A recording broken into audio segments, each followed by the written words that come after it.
Today on the newscast, Israel is reportedly discussing a formal defense alliance with 3 Arab nations, including Saudi Arabia. Find out why this Middle East version of NATO is all about Iran and Western leaders' refusal to confront the Iranian threat. That's coming up.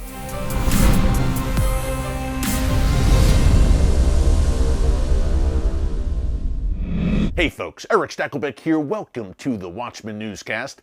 Are we about to see an historic defense alliance between Israel and Arab nations? That's what I-24 News is reporting, that Israel is currently in talks with the United Arab Emirates, Bahrain, and yes, Saudi Arabia about forming what would essentially be a Middle East version of NATO. Folks, this is obviously something we have not seen before, but 2 things to keep in mind. Number 1, the Abraham Accords. Israel has already made peace with the United Arab Emirates and Bahrain back in September 2020, and there are reportedly many back-channel conversations between Israeli and Saudi leaders about forming a similar peace agreement between Israel and Saudi Arabia. We reportedly had Israeli Prime Minister Benjamin Netanyahu traveling to Saudi Arabia back in November 2020 and meeting with Crown Prince Mohammed bin Salman. A lot of people think that Saudi-Israel deal is not a question of if, but when. So this makes sense.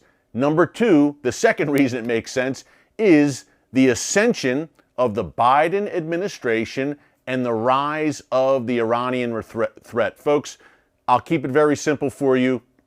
With Joe Biden in office, Israel and these Sunni Arab nations do not trust the United States to have their back in the face of the growing Iran threat. Look no further than the Biden administration's desire to re-enter that disastrous Iran nuclear deal.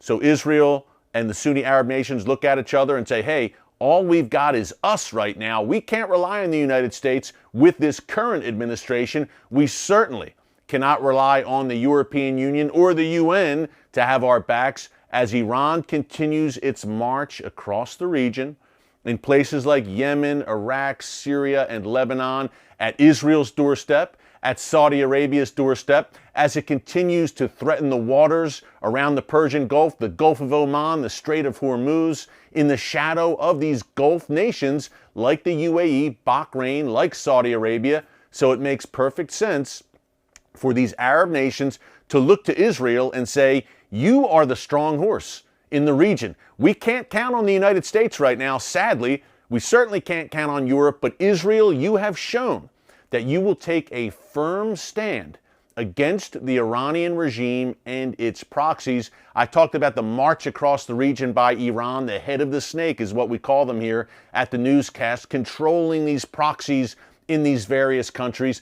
But of course, the main concern for Israel and these Arab nations is that Iranian nuclear program. As I mentioned, the Biden administration wants to re-enter that Iran deal. And folks, if they do that, it practically guarantees that Iran will acquire the bomb. So the time is now for this defense alliance. Would you see it? Would there be the urgency for it if President Trump was still in office? Probably not. I think it's a good thing, number 1, for Middle Eastern nations to take care of themselves first and foremost, and to not have to rely on the West. So no matter who was in office right now, there should be an alliance of Middle East nations against Iran, nations with who face a common threat in the form of Iran. That's a good thing no matter who is in office. But what I'm saying is, would the urgency be there under a President Trump? Probably not, because these nations felt very confident that the Trump administration was in their corner, that they got it when it came to the Iranian threat. Certainly that is not the case right now. Now, we don't have a lot of specific details just yet about this defense alliance that is reportedly being discussed by Israel and these 3 Arab nations. Would it function like NATO does? If one of the members of this defense alliance is attacked, would the other be compelled under the agreement to come to that nation's defense? That's an interesting question. I think right now they're probably hashing through all of that. Again, the discussions are reportedly ongoing. The office of Israeli Prime Minister Benjamin Netanyahu would not confirm the reports, but they said, hey, we are always looking for ways to strengthen our ties with our Arab neighbors. Another interesting piece here. Israel obviously feels a bit more isolated now with a Biden administration in office, but Saudi Arabia has really been the focus of President Biden over this past month. Not only are they going to continue to hammer the Saudis and MBS over the Khashoggi killing, but also yesterday at the State Department spokesman Ned Price read off a long statement saying, hey, President Biden wants to have great relations with Saudi Arabia and advance our shared interest in the Middle East, I'm paraphrasing, but that all hinges on Saudi Arabia's adherence to our values, to American values, and to human rights. Folks, I've seen this script before in 2011, with the rise of the so-called Arab Spring, which quickly devolved into an Islamist winter. I think of Egypt in particular,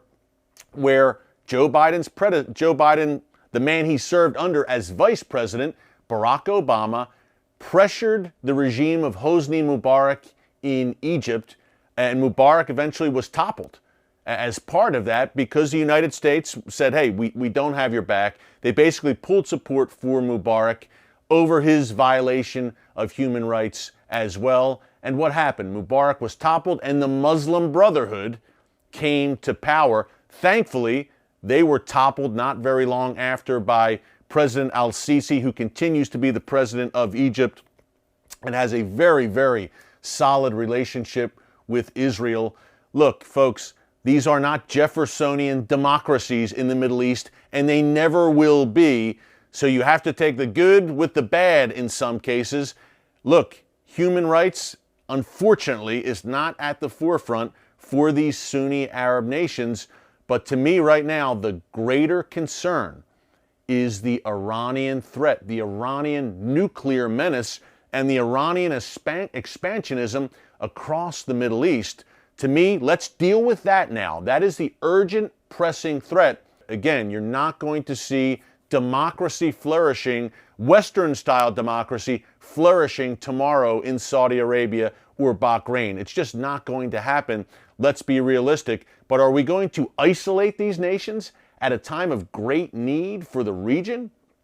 It doesn't seem to make a whole lot of sense to me, especially when we're pressing them and hammering them on their obvious human rights violation and poor human rights record, but we're not pressing Iran on its human rights record. Was Iran's human rights record its gross violation of human rights, its repression of its own people, even mentioned in that 2015 incarnation of the Iran nuclear deal? No, it was not.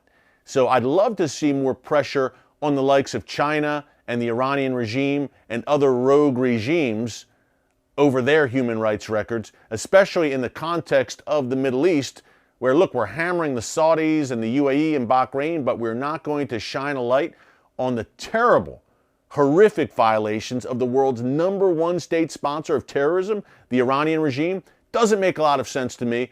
In a strange way, that Iran nuclear deal, with which President Obama helped put together and signed off on, in a weird way, it actually brought Israel and these Arab nations together because, again, they said, all we've got is us right now. We can't count on the West. They are in the appeasement business when it comes to Iran's nuclear weapons program. So you're going to see those ties, I believe, deepen. It is an historic time in the Middle East, and the lines are clearly drawn. Israel and the Sunni Arab nations on one side. Let's put Egypt and Jordan in there as well. Possibly Oman, Morocco came to the table as part of the Abraham Accords, even Sudan.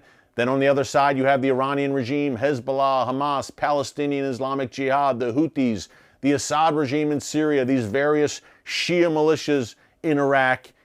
What I'm saying is the lines are clearly drawn and there's really no gray areas. You're either on that side or the other side.